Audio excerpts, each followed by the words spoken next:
안녕하세요. 꿀돈입니다. 오늘 중동 상황은 어제보다 훨씬 더 복잡해졌습니다.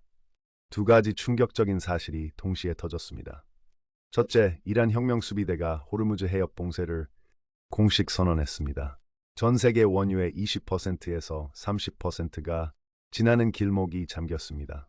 지금 150척이 넘는 배들이 해협 밖에서 멈춰서 있습니다. 민간 선박 4척이 이미 공격을 받았고 승조원 1명이 숨졌습니다.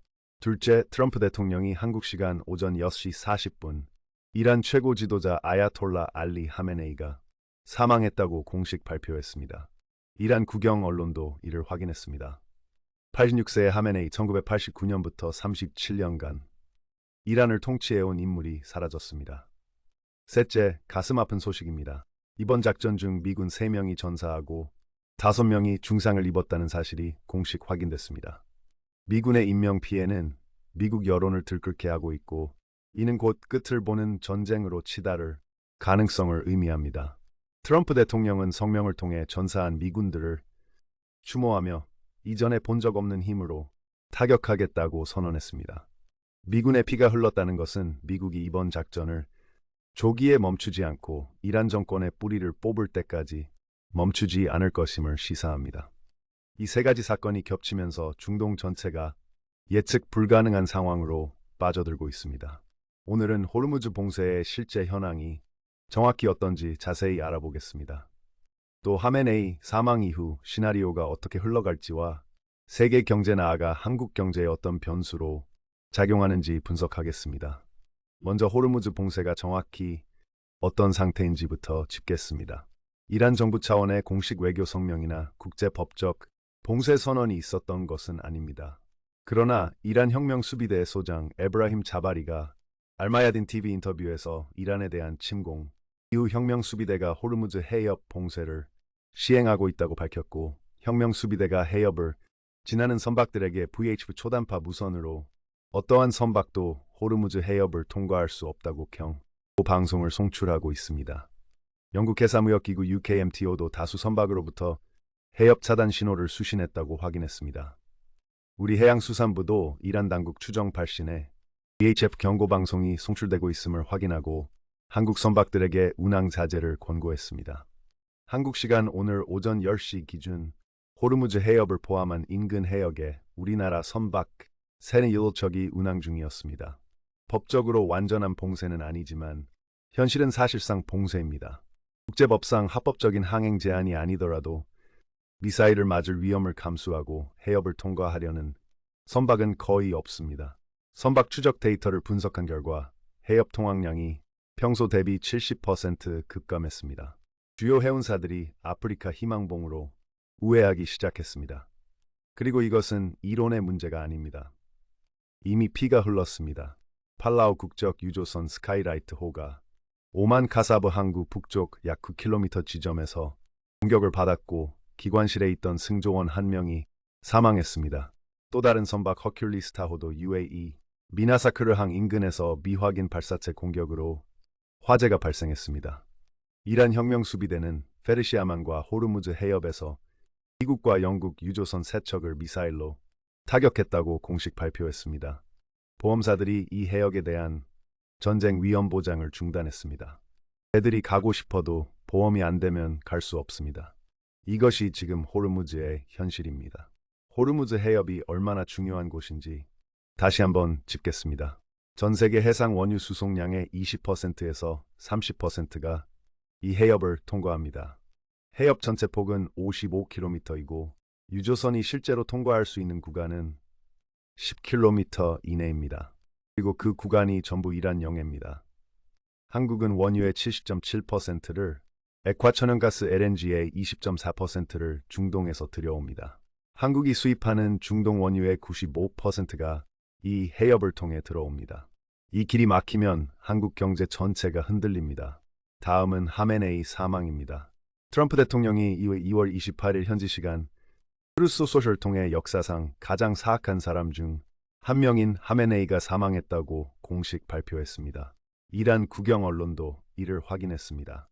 이스라엘군은 공습 당시 하메네이 거처에 30발의 폭탄을 투하했으며 하메네이뿐 아니라 이란 수뇌부 5명에서 10명이 사망했다고 미국 관계자들이 밝혔습니다.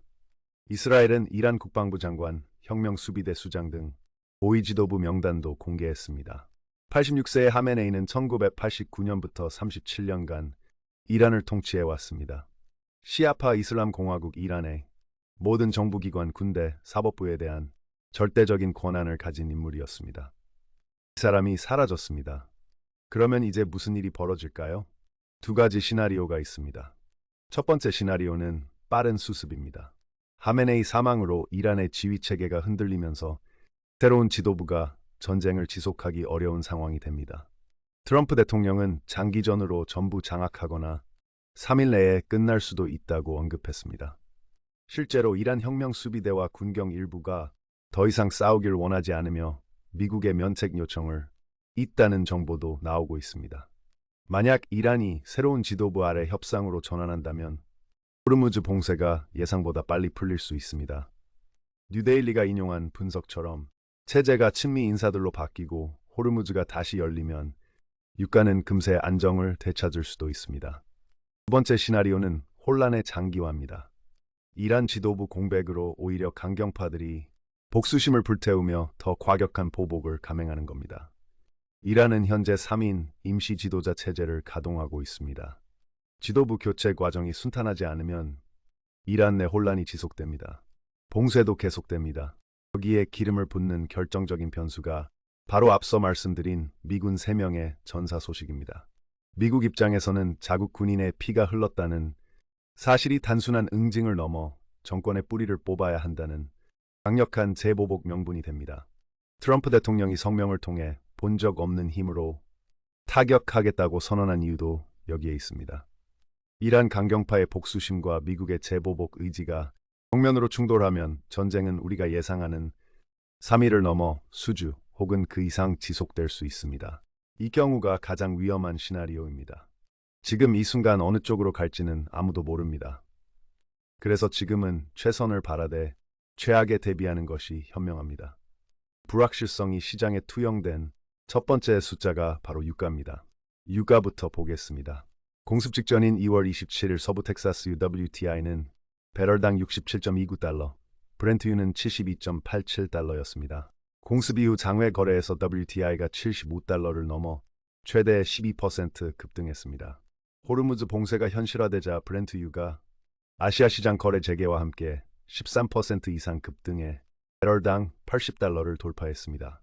JP모건 등 글로벌 투자은행들은 호르무즈 해협이 전면 봉쇄되고 군사적 충돌이 확산하면 배럴당 120달러에서 130달러 선을 넘어설 것으로 전망했습니다. 캐피털 이코노믹스는 배럴당 100달러까지 오를 수 있다고 예측했습니다. 봉쇄가 장기화되면 150달러까지 치솟을 수 있다는 경고도 나왔습니다. 지금 67달러에서 봉쇄 장기화 시 150달러면 2배 이상입니다. 한국이 수입하는 원유 가격이 2배가 되면 어떻게 되는지 아십니까? 기름값이 오릅니다. 전기료가 오릅니다. 가스비가 오릅니다. 모든 물류비가 오릅니다. 모든 물가가 따라서 오릅니다. 물류 충격도 큽니다. 희만봉 우회는 운송기간을 2주 이상 늘립니다. 비용은 2배가 됩니다. 한국이 수출하는 반도체, 자동차의 제조 원가와 물류비가 동시에 오릅니다. 가격 경쟁력이 약해집니다. 글로벌 시장에서 우리 기업들이 가격 경쟁에서 밀립니다. 해양수산부는 우리 선박들에게 살랄라, 두쿰 등 오만의 주요 항만을 활용한 대체 루트를 안내했습니다. 그러나 대체 루트는 당연히 더 멀고 비쌉니다. 그런데 우리를 더 힘들게 하는 건 물건을 나르는 비용뿐만 아니라 우리가 쓰는 돈의 가치까지 떨어지고 있다는 사실입니다. 환율도 문제입니다. 전쟁 상황에서 글로벌 자금이 달러로 몰립니다. 원달러 환율이 오릅니다. 지금도 1,430원대 이상에서 강한 상승 압력을 받고 있습니다. 환율이 오르면 수입하는 원유 가격이 이중으로 오릅니다.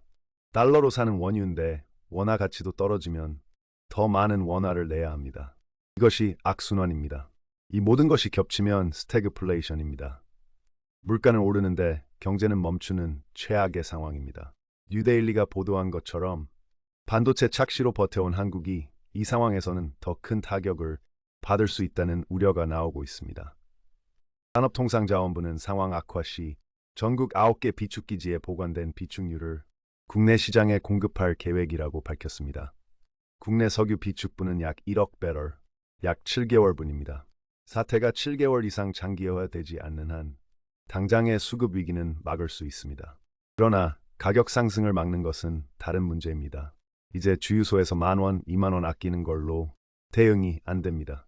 유가가 배럴당 150달러를 향해 가면 이건 단순히 기름값 문제가 아니라 우리 집으로 들어오는 모든 공공요금의 대폭발을 의미합니다. 기름값이 오르면 전기가 오르고 전기가 오르면 가스가 오릅니다. 이건 피할 수 없는 물리적인 법칙입니다. 단순히 아끼는 수준을 넘어 이제 우리 경제의 근간이 흔들리는 구조적 변화를 직시해야 합니다. 결국 우리가 마주할 결론은 명확합니다. 이번 사태는 일시적인 유가 변동을 넘어 대한민국 경제의 근간을 뒤흔드는 구조적인 충격으로 다가오고 있습니다. 에너지 자립의 필요성을 넘어 이제 우리 경제가 마주할 진짜 성적표를 들여다봐야 합니다. 첫째, 무역 수지의 대규모 적자 전환입니다. 대한민국은 수출로 먹고 사는 나라지만 그 수출품을 만드는 데 필요한 에너지는 100% 수입에 의존합니다. 유가가 배럴당 150달러를 찍고 환율이 1,500원을 향해 달리면 우리가 반도체와 자동차를 아무리 많이 팔아도 그 돈이 전부 기름값으로 빠져나가는 상황이 벌어집니다. 벌어서 밑 빠진 독에 붙는 격입니다. 이는 국가 신용도와 경제 기초 체력을 갉아먹는 가장 무서운 시나리오입니다. 둘째, 실질 소득의 급격한 감소입니다. 월급은 그대로인데 전기료, 가스비, 대중교통 요금, 그리고 밥상 물가까지 동시에 오르면 일반 국민의 주머니 사정은 사실상 삭감되는 것이나 다름없습니다. 내수가 얼어붙고 자영업자분들이 직격탄을 맞는 고통의 시간이 예상보다 길어질 수 있습니다.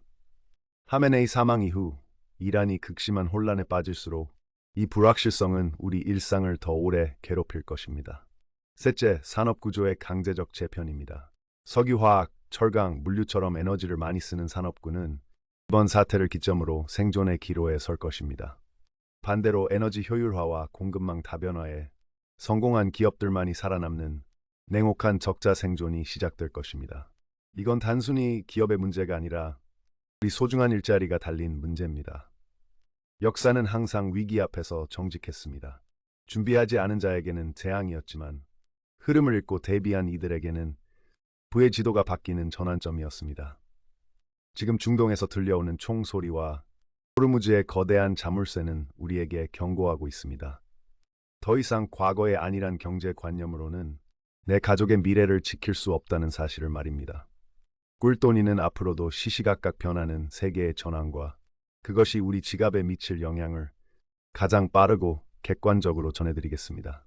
공포에 매몰되지 마십시오. 하지만 상황은 냉정하게 보셔야 합니다. 오늘 내용이 도움되셨다면 구독과 좋아요 부탁드리고요. 여러분의 관심이 저에게는 가장 큰 힘이 됩니다. 우리 아이가 자라날 세상이 그리고 은퇴하신 우리 부모님들의 노후가 조금 더 평온하기를 바라는 마음으로 오늘 영상 마칩니다. 당신의 노후가 꿀처럼 달콤해지는 그날까지 꿀돈이가 끝까지 함께하겠습니다. 긴 영상 시청해주셔서 감사합니다. 모두 건강하고 부유하십시오.